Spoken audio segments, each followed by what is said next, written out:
Hello everyone, it is Millennialnp. Welcome back to another walk in the woods with Cody and I. Cody is here and so is my husband. Yes, awkward smile there. I've practiced it for many years. He has. So good at it. All right. Ready? Both awkward smiles? Yeah? Okay, great. Anywho, we are going to, I guess we're having a walk in the woods today, and sorry about the lens glare there, whoa. Today we're gonna... Authentic. It is, it's real, it's not Star Trek. Oh, Lens flare, yeah. I really wish movies would stop that. I want to see the They movie. did, it's only in Star Trek. Oh no, there was Transformers. It was terrible. Oh, Transformers blinded us, yeah. Anyway, so today we decided we wanted to talk to you guys about contracting, since that's how I kind of got started, and my husband has actually begun contracting himself, and to kind of discuss with you guys what we saw as differences or what we are seeing as differences in the contracting world. Industry. So what do you do? I'm an accountant currently. Introduce yourself, actually. What? I've never. I mean, no. I keep repeating it, but you I are. am John. Hello. He's John. Yep. I have a bachelor's degree in accounting and finance, an MBA, and a CPA.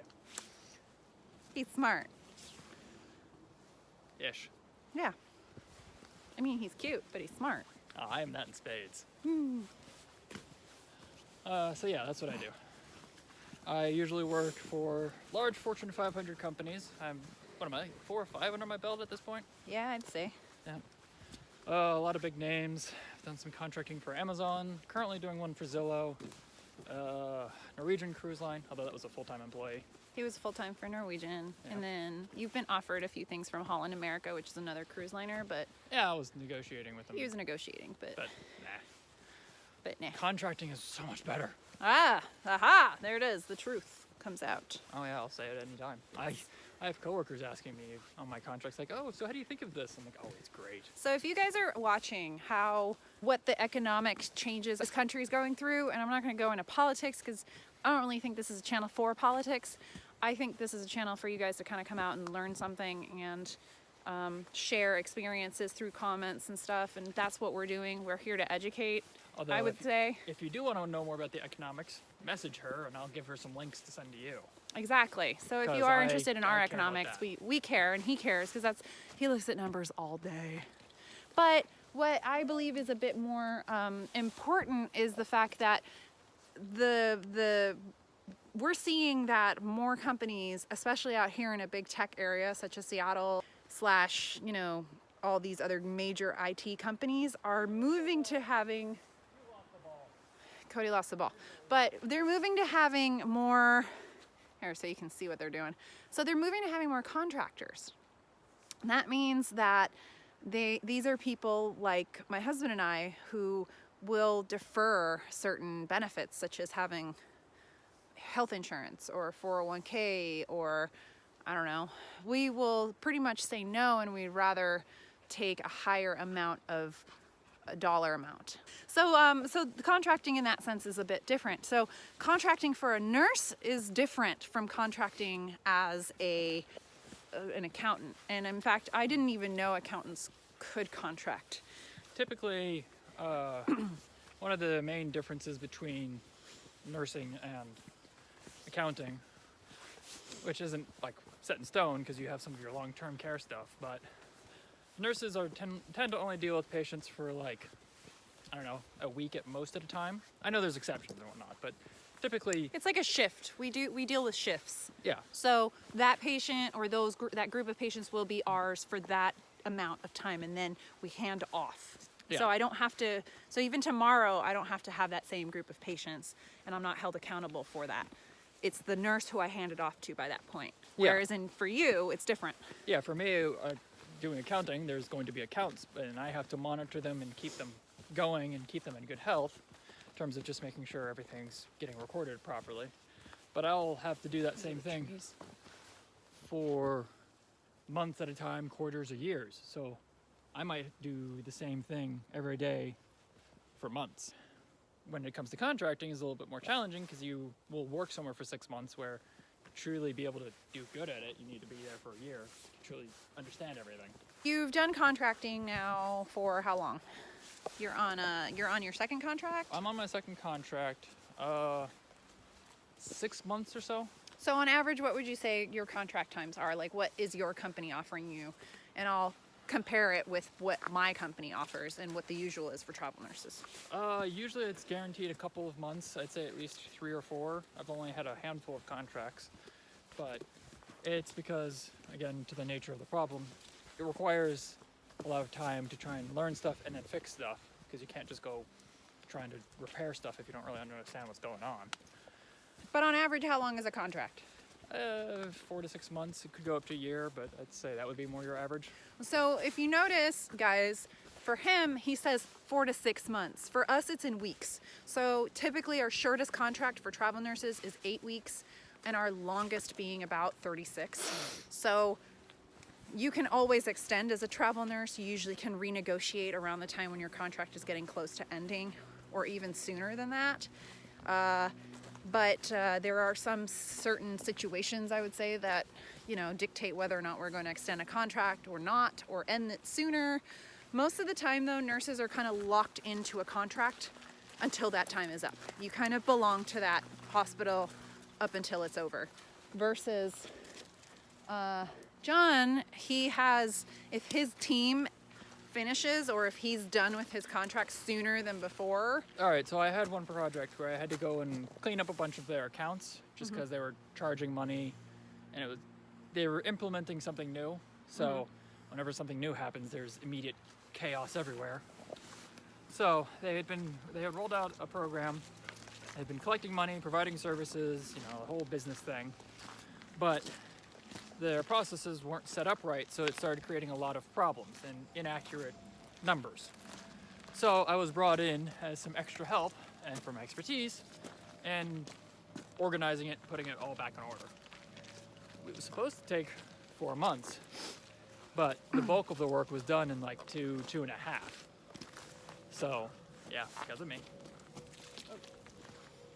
So, because all of our work had been pretty much done, they ended our contract because... And as if you guys don't know, contractors tend to make more. Remember, we are not taking certain benefits so that we get paid at a higher rate. Also, the agency who we tend to belong to gets a cut of our, services. So they pay me a certain hourly rate, and they charge the company a certain amount. hourly rate, X number of dollars above. Right. So it's like, I don't know, 20%, or it really depends on the industry. They have their own algorithms for it. Yeah. But always, always, always, always know that your agency will never lose. Your agency is always going to make its money first. Yes. Okay? Do not forget that. And it really shows in travel nursing, especially because I'll give you guys a real life example. I sign a contract for a hospital, and one of my specialties is PACU. And the contract says I'm guaranteed 40-hour work week, as long as there are 40 hours for me to work. So that gets a little kind of weird, because in surgery, you only have a certain amount of patients that go in for the day to have surgery done. But when they're done, what happens? You go home, everything's done. So either you have to be scheduled earlier, or you need to figure out how to adjust a clause in your contract so that if you're not paid out your due hours, it falls on the hospital, for example, not on you and your contract. Okay? The hospital needs to figure out where to put you and it has to be made, in a sense, their responsibility. So in your case, though, what would you say to that? Well, for accounting, let's talk about the full-time version of it before we start talking about contracting of it. For accounting, everyone's salary. There is no real per hour, unless you're a contractor, but almost everyone's a full-time employee paid salary. And that means that regardless of how much time you work, Great job. it's going to be the same paycheck every month, no matter what. Okay. So the company has no real reason to try and keep you under 40 hours, especially during what's known as accounting close, which happens at the beginning of every month. they will make you work 50, 60, 70 hours a week. I know some auditor guys will go 70, 80 for like 3 months in the beginning of the year. That's miserable. Oh yeah, every week. See, we millennials don't like that. Yeah. So that's the biggest contrast with contracting is I get paid per hour and you want me to work more time? Fine, I'm willing to. You're gonna pay up for it. Right. I'm not giving you free hours anymore. Yes, and that is a big difference, and that's what we mean where we're seeing companies are switching over more to the contracting style.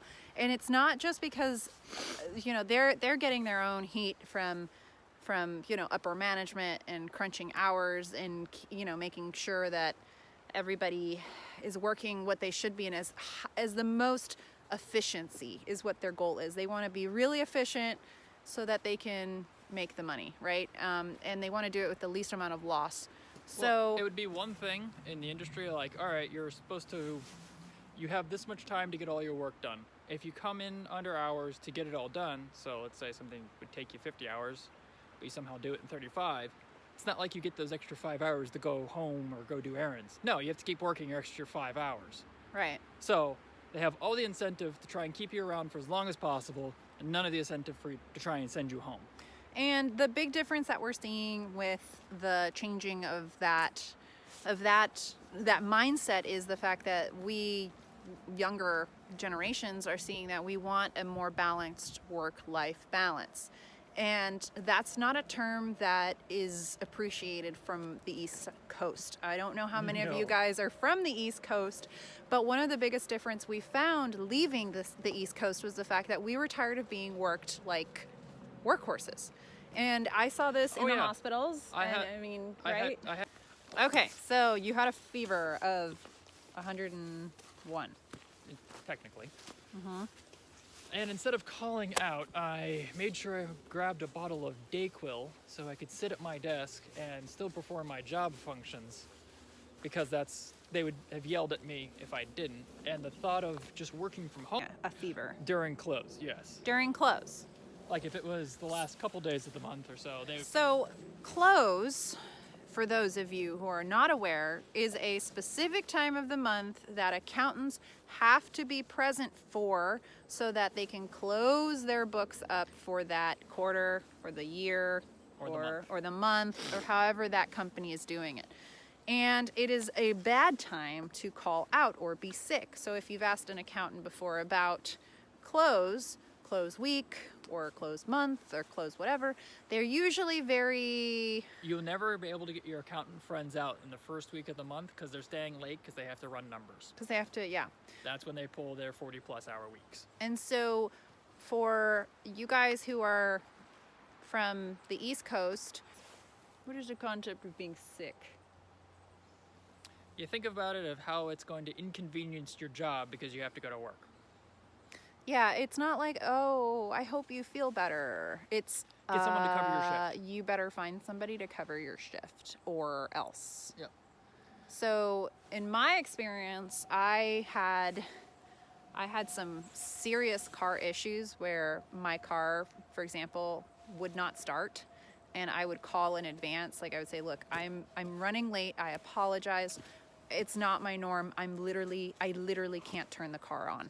And this was around the time where Uber did not exist, so I didn't have an Uber option. And I don't know how many of you guys are from Florida or South Florida or Miami, but you don't get in taxis unless you're like, you don't know where they're. You can't do that. Like why Uber is so successful now, especially in South Florida. Because it's impossible. You can't move around the city. It's not like New York, where you can get on a subway, or the buses are really scary places to get on if you're somebody, like if you did a night shift or something. Dear God, I would never get on the bus. It's terrifying. I didn't live in an area where the Metro Rail was, and even Metro Rail in Florida is really creepy and sketchy to go to. I took it a few times to go and do a couple jobs, and it's okay during the day, but like I mentioned, at night it's really, really sketchy. I've seen cars get broken into, and parking garages, security is kind of like meh. They try, but yeah, East Coast, you need to be like on your deathbed if you want to. So yeah, as I was saying, Miami's not really that progressive. I would say. I'm not sure I'd say it's the progressiveness of it. More of just kind of the younger working demographics here in Seattle, at least. Yeah. Most of my coworkers are a lot younger than what I was working with in Miami.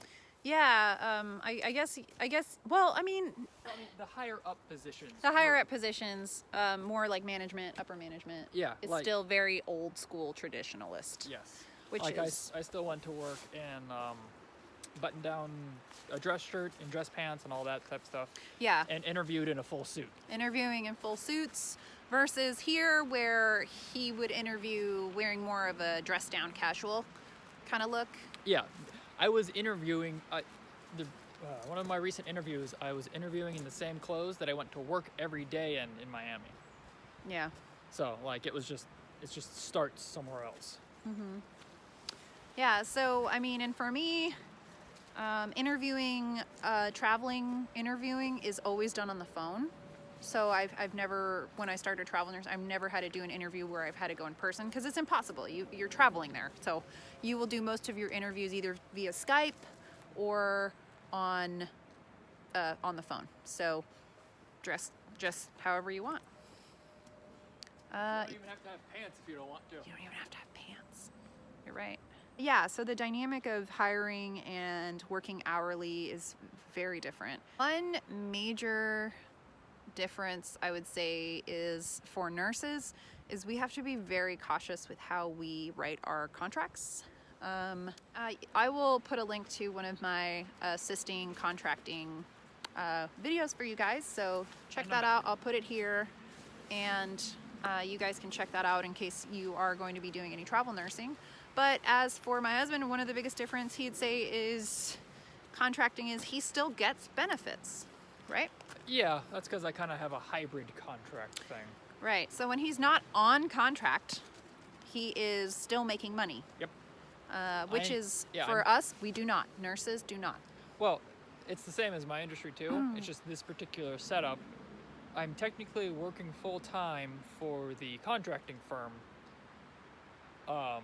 I get a lower pay for that, but I also get full-time benefits like health insurance and all that type of stuff, which one of us needs to have. So I technically for this moment, I do make more per hour than he does.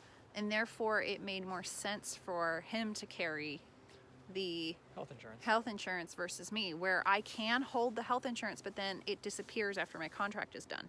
So we didn't want to be switching on and off. And so he was going to continue with this contracting company, this agency, and they will continue to hold his insurance even in between contracts, which we thought was very attractive. Yeah, because I'm technically a full-time employee, so in between contracts, they still give me a paycheck, and I still get benefits, so we don't have to deal with constant shifting paperwork. Right, yeah. There's so much paperwork in our lives now. There's a lot of paperwork, hon. I know. Anyways. Another one that's a knock against a full-time employee.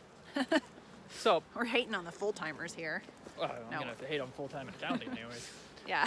So I remember this very distinctly. I scheduled some vacation time at the end of February, out of the close time and out of the worst of the crunch of these numbers.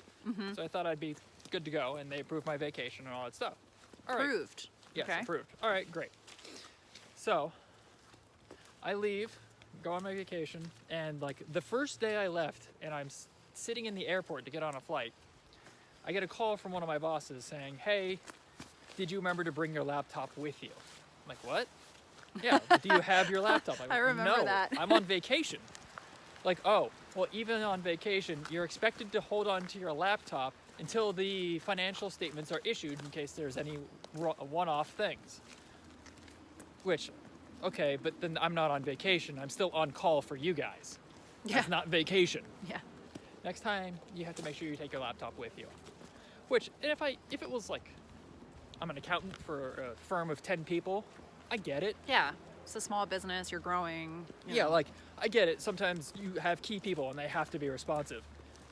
I had a team, there was like a team of 10 people, and I had somebody more experience on my team that could have done all the work for me. Yeah, in my while you were away, of course. But Like- they still expected him to be on duty, on Yeah. call.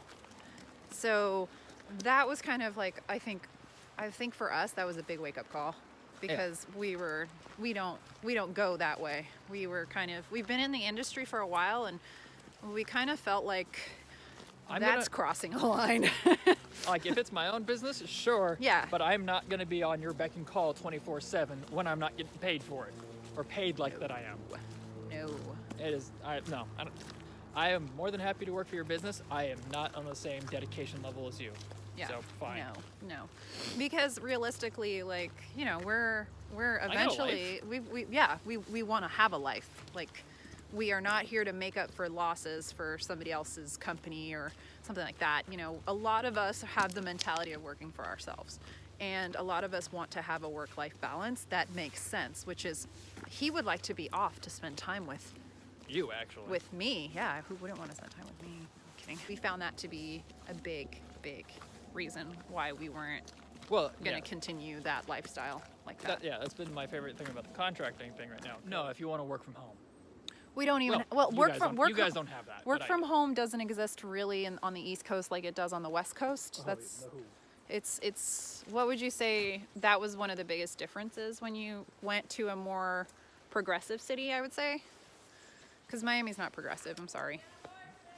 Oh, okay, so what would you say are some negatives then? Yeah. Drawbacks to contracting. Well, you're never really sure what environment you're going to go get thrown into, so you can get thrown into a crappy one. Some of us love that though. Not challenging. I mean, just like toxic work environments. Some of us so this is the contrasting part. So like some of us who have had more contracts, like For me, that is a reason as to why you contract, because then you get to kind of test out that environment before you really make a commitment to stay. Yep. And I've really saved my butt a few times by contracting, because I now understand what I'm looking for in a company, instead of like blindly committing to this company because it's the only job that you can get, which, you know, when you're starting off in your career, you kind of have to suck it up and deal with that. But when you're... I mean, I guess that's both a pro and a con. Like, Yeah, one, you don't have to care about the politics of anything because you're only there for 6 months. exactly. Like, okay, I can do this and then I'm gone. Which most of the time, contractors tend to, since they know they're not going to be there very long, they don't really bring a lot of toxicity with them because they've already left probably in a toxic environment. That and Let's be real. that and they know they don't have to deal with things long term. Mm-hmm. So they just have to play nice for a certain number of months. Because I think that you are doing something a little different, which is you're kind of creating your own, I guess, job title right now. But I mean, Yeah. we'll talk about that. I think we should talk about that on a different level, because I think some people will be interested. If you want to talk about the future of the accounting/financial industry as per you and me, not like corporations and whatnot, that's a interesting conversation I'd be willing to have. Yeah. So if you guys are interested in that, let us know in the comments, and we would love to talk about it. And what he means, just so that you guys get more of a kind of an idea, is John is currently working on more of an IT financial look at the world, and therefore he is an expert in Excel, Microsoft Excel. And so if you guys have questions or things like that and you'd like to maybe ask him one, please leave a comment below. I will forward that to him, and maybe with enough of your comments and questions, we might make a video about it. So, You always, you usually establish yourself in a location in your job. You find restaurants in the area you like when you want to go out to lunch. mm-hmm. Or my personal thing is, whenever I try and find a gym to work at, I always try and find one next to my job. Mm-hmm. So it usually just works out better in any way you look at it. But as a contractor, you're constantly jumping around. I would say another thing that So it's kind kinda of hard to- for you though, that's different for me, is I've literally had to get on a plane and go to another state for what I've been doing, right? And you have had an opportunity that you already had a home base. You didn't have to worry about that. What do you mean? Like when I started traveling, just so you guys get an idea, when I started traveling, I didn't have anywhere to go. I had to literally find where to live. Okay, you didn't have to suffer that. I'm sorry. So one of the cons of being a contractor is, as a nurse contractor, you have to find your own living space unless you want to put that decision in the hands of your recruiter. I'll make that more specific. I could have given this to my recruiter to find me a location where I could be, but it cuts into my salary. So I knew that I could, I'm a haggler. I don't know how else to say that. I haggle. I negotiate a lot. I love it. I love to do it. And so. Art of the deal, right? What do you mean? Oh gosh. You cut that out. Stop it. Opted to use other websites, other sources, so that I could save money. And so one of the things that I did was I did Airbnb, or I looked at VRBOs or other types of online places, and then I would call up those owners, talk to them. These are my tricks and tips, guys. Doesn't always work for everyone, but worked for me. So I would negotiate with like an Airbnb host, and I would stay there and then decide ahead of time with them if I was going to continue and renew a contract. So I would pay on a month basis with these Airbnbers. So, and typically that's how I would save money, because Airbnb is cheaper than how much the agency is going to take money from you if, if they select your place of stay. So just FYI. Yeah, well, I mean, you get more money at the front end, but you have more headache to deal with throughout. Which Yeah. isn't that much headache. About a hotel room. Well, I mean, yes. Airbnb hotel room. An Airbnb, there are a lot of horror stories from nurses and traveling nurses where they've gotten stuck in some pretty horrifying hotels, or there's been rat activity or pests. I hope you guys had a great time on our walk with us today, and we hope you really enjoyed the topic that we brought up. So please subscribe below, hit the bell also. And if you guys have any questions or comments or anything, let us know in the comments. If you guys want to hear something from John. Or if you just want to see more of my magnificent hair. Stop it. We're stopping this. No, we're not. It's staying in. Anywho, we hope you guys have a great day. Take care. Subscribe below. Cody says goodbye as well and throw the ball. Throw the ball. Yeah, he says throw the ball. Anyways, take care, you guys. Bye.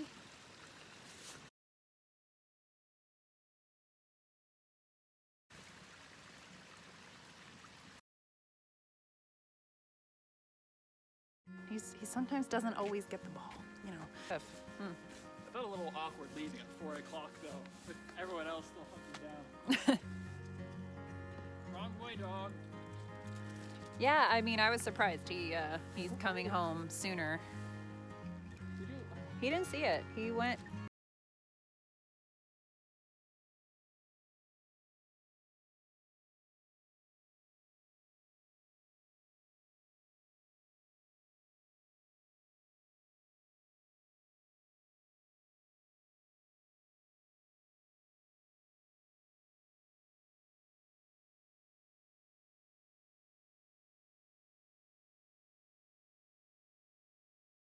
No, rain today, rain tomorrow. Oh, we have more rain? Yeah, it's supposed to rain today and tomorrow. And then flurries on Monday. Flurries. Whatever that means. Yeah, And then it's snow.